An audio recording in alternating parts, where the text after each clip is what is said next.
Sahabat hebat dimanapun Anda berada, salam sehat dan semangat selalu. Hari ini saya jauh-jauh dari Jakarta, hadir di kota Yogyakarta. Lebih tepatnya di mana kita sekarang, Mbak Diah? Di Panenila Happy Food and Coffee. Di daerah apa ini namanya nih ya? Jalan Kaliurang ya, Jalan Kaliurang. Yogyakarta ya.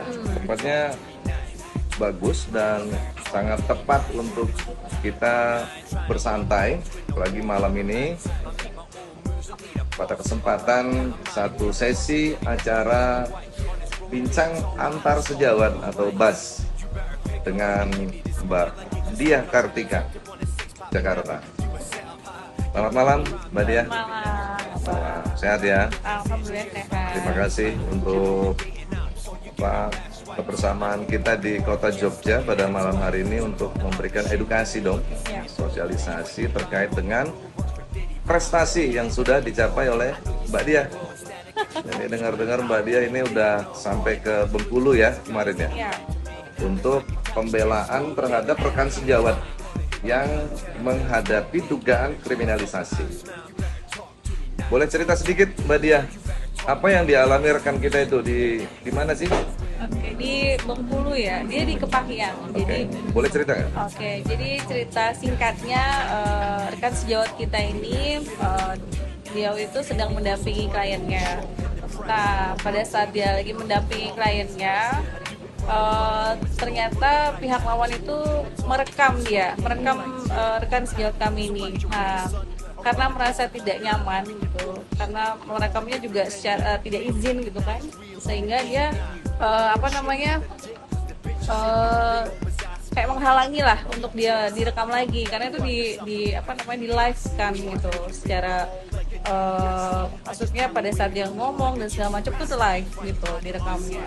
Nah terus pada saat dia apa namanya menghalangi itu ternyata pihak lawan itu melapor gitu ke Polres Kepahyang gitu dengan apa namanya pasal yang diancamkan adalah pasal 351 penganiayaan. Penganiayaan ya?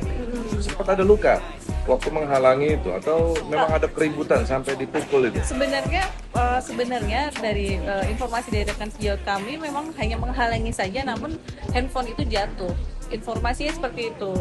Tetapi pada saat pelapor itu melaporkan ke polisi, dia sampaikan bahwa ada luka gitu di tangannya dan ada hasil visumnya gitu. Sedangkan menurut penglihatan kami apa namanya fisiknya dari pelapor itu lebih besar dan itu laki-laki gitu. Yang melaporkan laki-laki. Sedangkan rekan sejawat kita kan wanita. Dan Loh, itu, ini perempuan sama laki-laki? iya. Jadi advokat ini advokat perempuan? Ya, betul. Dan yang menjadi terduga korban itu mengalami penganiayaan di tepis handphonenya itu laki-laki? Laki-laki. Oke. Dan memang kalau kita lihat kondisinya informasinya kan dicakar nih. Nah cuman hasil cakarannya itu tidak apa ya, kalau kita bilang tuh kayak dicakar garpu. Sedangkan apa namanya rekan sejawat kami nggak megang apa-apa saat itu. Tapi Dan yang jelas memang saat itu sedang menjalankan profesinya, dia mendampingi. ada surat kuasanya, Ada kuasanya. ada kliennya juga, Ada. sedang bersama klien itu ya. Sedang bersama klien.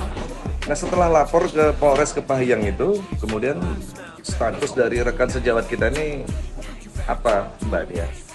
Akhirnya sempat dinaikkan jadi tersangka. Tersangka? Ya. Nah, dan sempat ditahan juga. Oke. Semalam kalau nggak salah, ditahan semalam itu. Nah akhirnya kami dari Dipen Pradi SAI kita turun untuk membela rekan kita ini. Jadi kami datang ke Bengkulu. Saat itu kita koordinasi dulu nih sama DPC Bengkulu, bagaimana kondisinya, situasinya dan segala macamnya. Kita juga dengar juga, kita pengen kenalan juga secara langsung dengan rekan kita. Dan memang rekan kita itu sama saya aja mungkin lebih tinggi saya gitu kan. Dan pelapor tuh tinggi sekali gitu, besar juga badannya. Dan yang saya lihat kukunya itu enggak ada gitu, maksudnya yang lama tidak tumbuh gitu kukunya gitu. Jadi saya pikir kayaknya memang ini ada sesuatu lah di situ gitu kan. Nah setelah itu setelah kami koordinasi dan kita bertanya sama rekan kami, akhirnya kita bareng-bareng ke Polda Bengkulu gitu.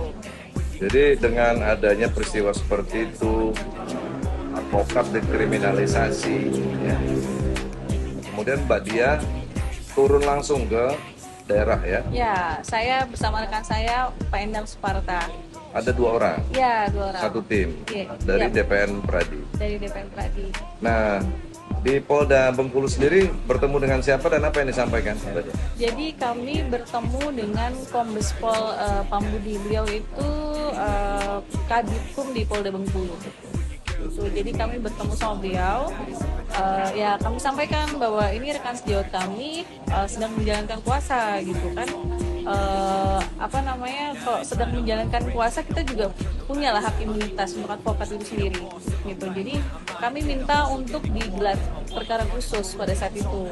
Kami mohonkan untuk dilakukan gelar perkara khusus dan akhirnya dari Pak Kabitkum menyetujui, tapi beliau sampaikan saya gelar perkara internal dia dulu. Jadi dari pihak yang memeriksa rekan kami ini dipanggil dulu gitu. Tapi yang jelas dari DPN Pradi sebagai organisasi advokat, tempat bernaungnya para advokat Indonesia, sudah menyampaikan keberatan kepada Polda ya, keberatan. terkait dengan kriminalisasi dan pentersangkaan terhadap advokat yang sedang menjalankan profesinya ini. Ya, betul. Kabar terakhir bagaimana, Mbak Dia? Alhamdulillah sudah RJ sudah damai. Antara pelapor dan korban. Maksudnya antara dengan rekan sejawat kami dengan pelapor sudah damai. Oke. Dan untuk tersangkanya statusnya bagaimana? Statusnya Akan segera SP3 ya? oh iya, kita tinggal tunggu SP3-nya. Kita tunggu SP3-nya. Ya, mudah-mudahan dalam waktu dekat ini akan segera terbit SP3-nya. Ya. Nah, status tersangkanya juga jelas ya. Ya, mungkin dalam waktu minggu ini gitu sudah terbit itu SP3-nya. Baik.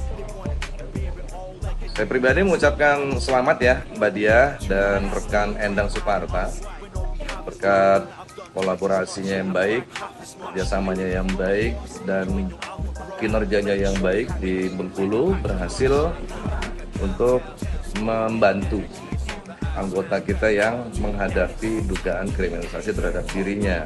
Ya. Pesan-pesan apa yang bisa Mbak Dia sampaikan kepada advokat di luar sana agar dapat mengambil pelajaran dari peristiwa ini? Kalau pesan saya adalah untuk para advokat atau rekan sejawat kami, kalau melindungi kalau kita sedang menjalankan puasa, nggak usah takut gitu. Kita ada yang melindungi gitu dari organisasi advokat kita. Jadi organisasi advokat akan ada untuk kalian yang sedang dikriminalisasi. Jadi jangan takut untuk tetap menjalankan profesi kalian. Kalau jalannya sudah sesuai dengan aturan, nggak usah takut gitu. Kalau dilaporkan ya kamu mengadu aja sama organisasi. Baik. Dan saya tambahkan lagi rekan-rekan sekalian, dalam menjalankan profesi advokat tetap pegang 3 hal. Pertama, beretikat baik. Ya. Yang kedua, proporsional. Dan terakhir, jangan berlebih-lebihan. Itu sudah diatur dalam kode etik. Dan Mbak Dia, untuk menutup perjumpaan kita pada hari ini, kedepannya kira-kira advokat di Indonesia ini masih akan mengalami hal-hal seperti ini atau tidak?